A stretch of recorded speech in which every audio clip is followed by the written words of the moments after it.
ఇవాళ మోడీ ధైర్యమేంది, మోడీ బలమేంది, మోడీ బలగమేంది, బీజేపీ అంటే అర్థమేందో ఇవాళ ఆంధ్రప్రదేశ్ మిత్రులు ఆలోచన చేయాలి.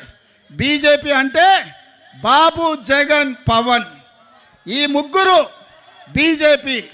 బాబు, జగన్, పవన్, మోడీ బలం, మోడీ బలగం.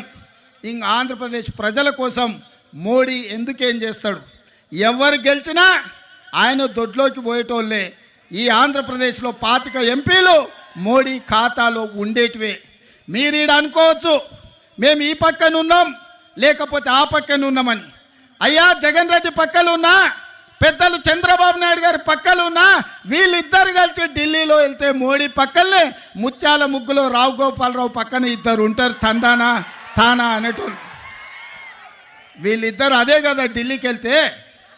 ఢిల్లీలో వీళ్ళు ఎవరైనా మోడీని అడుగుతారా? మోడీని నిలదీస్తారా? మీ ప్రాంతం కోసం ఏమైనా తెస్తారా?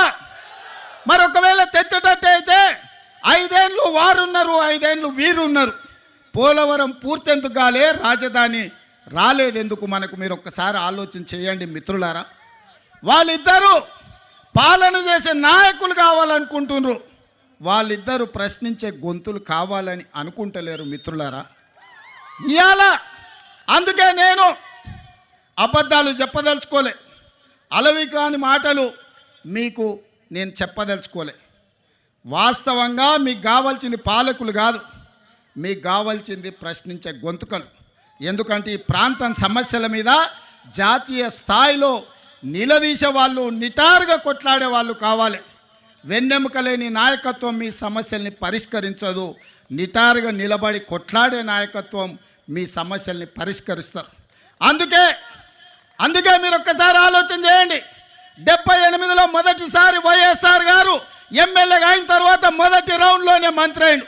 ఎన్నిసార్లు అధికారం వచ్చినా వైఎస్ఆర్ గారికి అవకాశం రాకపోయినా ఈ 3 రంగుల జెండాను, ఈ కండువాను కప్పుకొని గాంధీ కుటుంబానికి అండగా నిలబడ్డాడు. ఎవరి దయా దాక్షిణ్యాలతో ఆయన అధికారంలోకి రాలే. ఆయన నడిచిండు.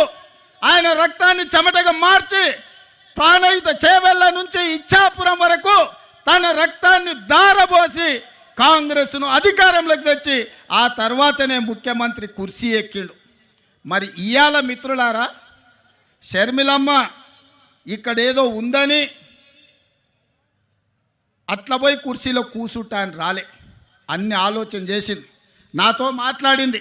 అన్నా నేను అక్కడికి పోతున్నా, ఏం చేయాలి అంటే, ఎందుకమ్మా ఆడ ఏం లేదు కదా అన్న ప్రజలు కష్టాలలో ఉన్నారు.